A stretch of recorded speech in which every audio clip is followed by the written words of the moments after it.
Oh, hi. I've been thinking about and meditating on Tikun, which is the afterlife, the resurrection of the dead. Um, I think people don't even realize half of what that's all about. And the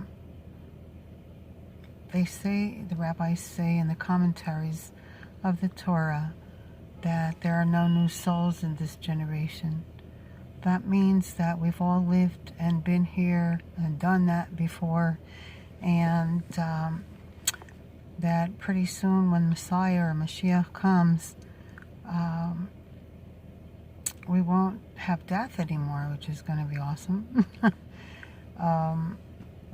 But it brought to mind a story that's written in the book called Garden of Emunah, which is written by Shalom Arush, Rabbi Shalom Arush, and there's a story in there that kind of explains a little bit of the misunderstanding of the afterlife.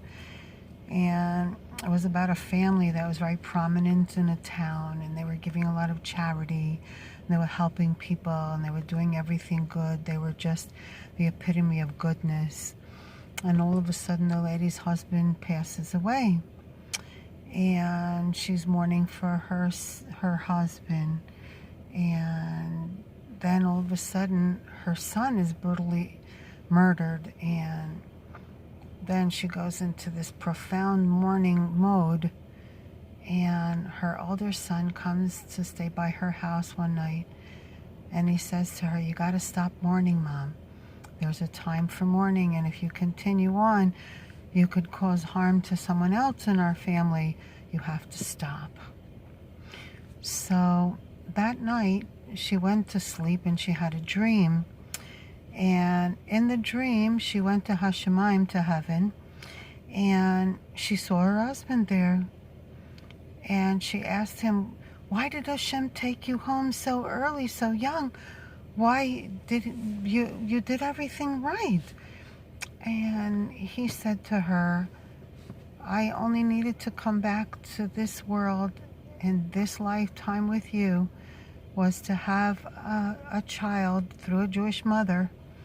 And I did my Tikun, I did the fulfillment of the things I was lacking, and so Hashem took me home. He wants me here teaching many people Torah up here, and this is where I belong." And she says, "Okay, that I can understand. But why was our son taken, brutally murdered, and why like that? I mean," and the husband said to her, "Our son found out from Hashem that there was a big judgment coming on the town for a lot of bad things that some people were doing. And instead of allowing the judgment to fall on the people of the town, he took it upon himself and chose to die that way." So after that dream, she had more understanding about what was going on, and she went on with her life. The point is that we don't always understand everything that goes on in our life.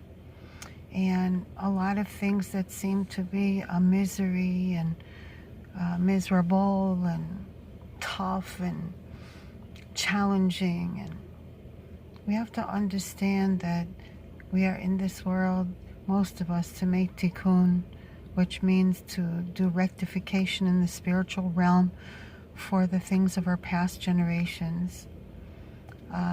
And also the things that we did for ourselves, but making Shuvah and returning wholeheartedly to Hashem. And what is Shuvah? Shuvah is saying, I come to the end of myself. I no longer I want, I will, but Hashem. What does Hashem want? What can I do to serve Hashem with my life? So now we've switched to a different mode. When we come to the end of self, we are now available to make a communication, a connection with the Avishter, with God. because we have to first empty ourselves of self. And a lot of times people have to go through nightmares to realize the importance of God in their life. Some people don't. Better if we didn't, yeah? But people that suffer go through everlasting memories of why and what, and tend to not go back to those things again. No matter what, the most highest level of understanding is that God is, and that He created this world, and that we are not bosses or running this world ourselves.